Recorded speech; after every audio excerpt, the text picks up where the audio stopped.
रोआ सब लोग के हाथ जोड़ के प्रणाम करतानी। वीडियो देखे खातिर दिल से धन्यवाद करतानी। आज का गीत जो लेकर आइल बानी बहुत सुंदर बा, जरूर सुनम लो और वैसा ही सुंदर सुंदर कमेंट लिखी लो। रोआ लोगन के जो विचार बा वो लिखी लो। का कहतरी सासू माँ अंगनाई में का मांगतरी, अब बहू के का ताना देतारी। सुनी लोग बहू का कहतरी फिर रोज रोज सासू मोर लड़ाई कोरेली, रोज रोज सासू मोर लड़ाई कोरेली। सुना हो रोज रोज बुढ़िया लड़ाई करेली, का करी। यही से जेकरा बेटी विदा करे के बा ढेर सारा सामान दे दे, खेत बाड़ी दे दे, खाने पीने तक दे दे कि बेटी को ताना ना मिले। कमेंट में लिखम लो इसके बारे में, का सही बा का गलत बा। रोज रोज सासू जी लड़ाई कोरेली, रोज रोज सासू जी लड़ाई कोरेली। रंग आ गइल बारी तो का करस।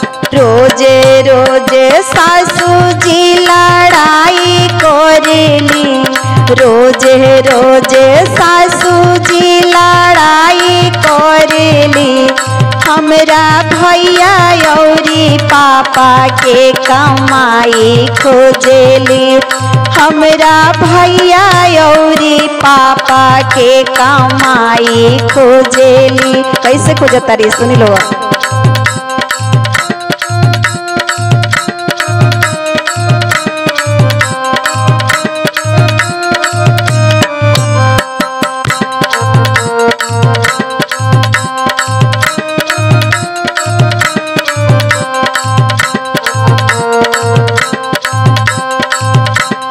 घरवा में रोज रोज मारतारी ताना, घरवा में रोज रोज मारतारी ताना, मारतारी ताना सासू मारतारी ताना। Cooler fridge Godrej Mangeli, cooler fridge Godrej Mangeli.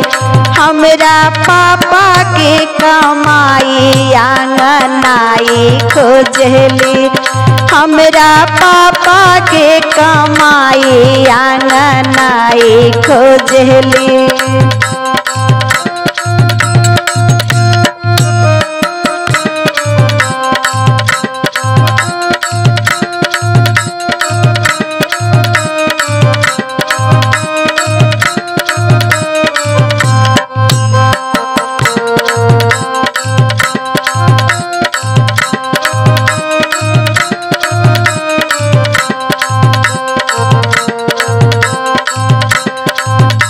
उब गइल बारी का करस्ताना, सुनाते सुनाते उब गइल बारी।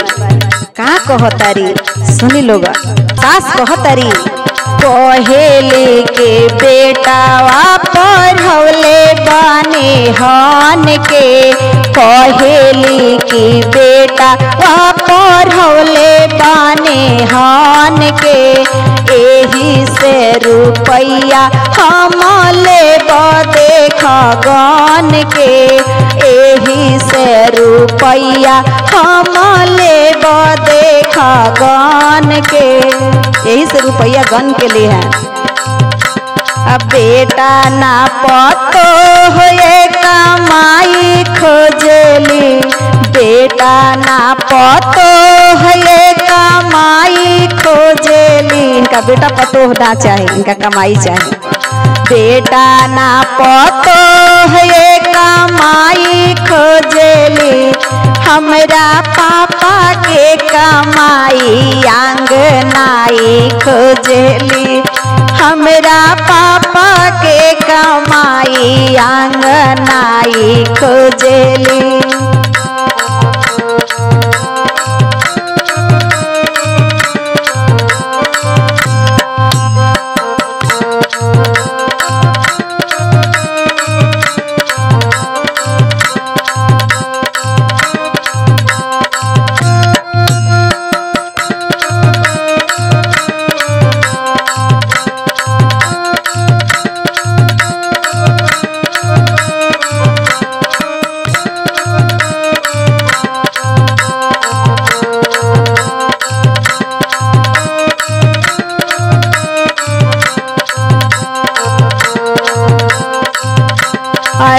रोज सासू जी लड़ाई करेली, रोज रोज सासू जी लड़ाई करेली।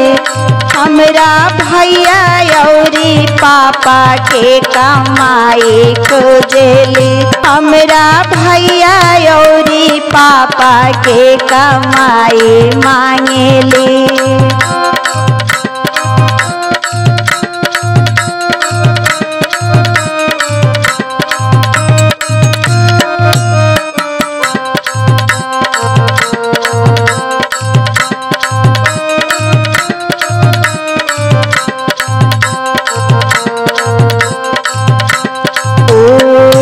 फ्रिज गोदरेज मांगेली, सुना कूलर फ्रिज गोदरेज मांगेली। और क्या मांगियन हो? Cooler fridge Godrej Mangeli.